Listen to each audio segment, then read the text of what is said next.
주신 은혜에 감사하는 5분 묵상입니다. 오늘 말씀은 누가복음 1장 46절에서 56절로 하나님께서 도우시는 큰 일과 언약의 성취라는 제목으로 은혜를 나누도록 하겠습니다.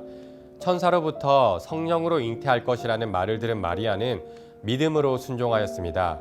그러나 그 후에 아마 무섭고 떨리는 순간들이 있었을 것입니다.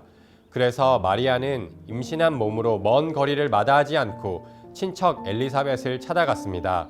자녀를 가질 수 없는 노인 엘리사벳이 하나님의 도움으로 임신하였다는 소식을 들었기 때문입니다.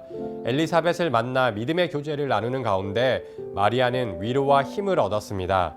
자신을 향한 하나님의 놀라운 계획을 깨닫고 구원의 큰 일을 찬양하는 장면이 오늘 본문 말씀입니다.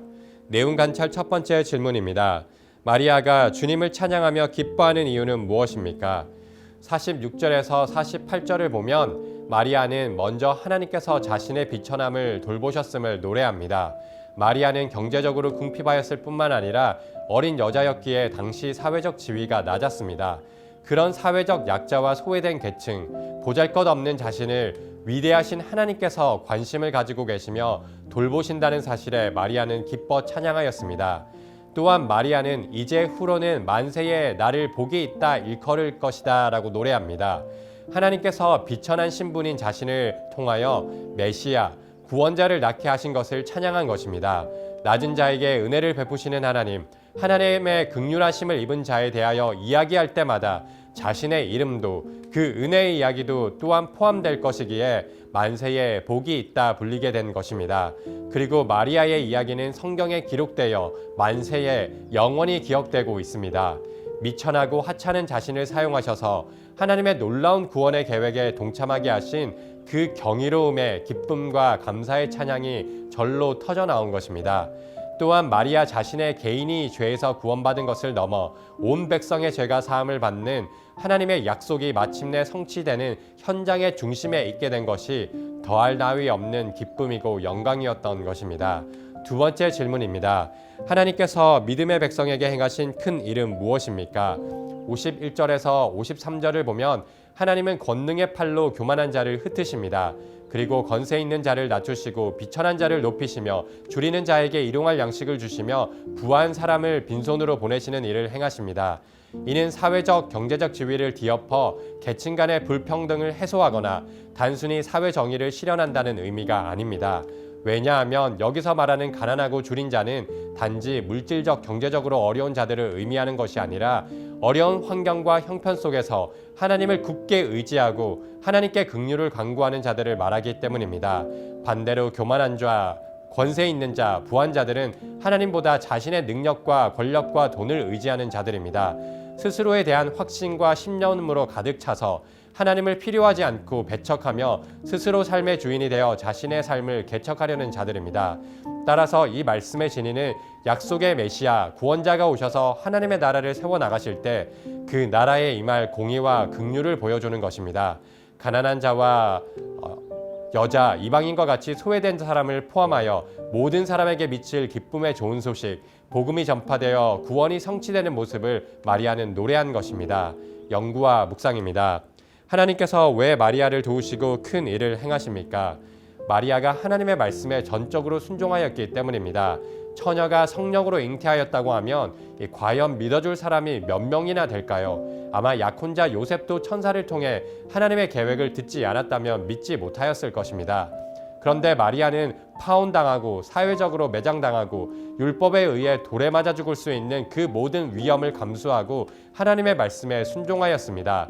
자신에 대한 세상의 평판보다 하나님과 관계가 더 중요하였기 때문입니다. 자신의 개인적인 꿈보다 하나님의 원대한 계획이 이루어지길 원하였기 때문입니다. 자신의 명예를 지키는 것보다 하나님의 명예를 지키는 것이 더 중요하였기 때문입니다. 이처럼 하나님을 전적으로 신뢰하며 충성되이 따르는 자를 하나님은 결코 버리지 않으시고 이들을 도우셔서 하나님의 큰 일을 알게 하시고 영광스러운 일에 참여하게 하십니다. 느낀 점입니다. 마리아를 통해 예수님을 보내셔서 연약한 자를 돌보시고 구원의 언약을 이루시는 하나님의 역사를 보며 무엇을 느낍니까? 먼저 하나님의 신실하심과 구원의 신비를 느낍니다. 비록 그때와 방법은 우리의 생각과 다르지만 하나님은 한 번 맺은 언약을 잊거나 어기지 않으시고 반드시 지키시는 분이십니다. 마리아라는 가난한 한 여자의 순종을 통해 연약한 아기의 모습으로 낮고 낮은 이 땅에 오시어 십자가의 죽으심으로 구원을 이루시는 하나님의 구원의 계획이 신묘막측합니다. 또한 하나님의 긍휼하심을 느낍니다. 모두가 외면한 자를 주목하여 보시고 소외되고 아파하는 자들에게 소망의 빛을 비추어 주시는 분, 죄로 인하여 길을 잃어버린 한 마리 양을 되찾기 위하여 자신의 목숨마저 버리는 선한 목자가 바로 우리 하나님이십니다. 말씀에 대한 우리의 결단과 적용입니다. 하나님에 대한 우리의 사랑은 어떤가요? 입술의 고백을 넘어 진실한 순종과 헌신이 있습니까? 하나님을 위해 기꺼이 위험을 감수할 수 있나요? 하나님을 따르는 어려움이 불편이나 희생이 아니라 오히려 기쁨이고 감사함을 고백하며 찬양한 적은 언제인가요? 하나님은 우리가 무엇을 얻기 위해, 우리의 편의를 위해 우리가 이용할 대상이 아니라 우리의 모든 것을 드려도 아깝지 않은 사랑의 대상입니다. 하나님을 향한 우리의 마음이 진실하다면 우리는 하나님이 주목하고 계신 이들에게 관심을 가져야 합니다. 주위에 소외되고 아파하고 있는 자들이 있음에도 불구하고 우리 자신의 배만 불리고 안락함을 추구한다면 그것은 복음의 본질을 이해하지 못하고 있는 것입니다.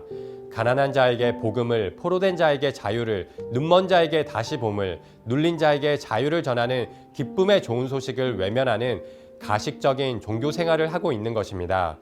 예수님의 제자인 우리는 어두운 곳에 복음의 빛을 밝히고 그 복음의 평화를 세상에 전하여야 합니다.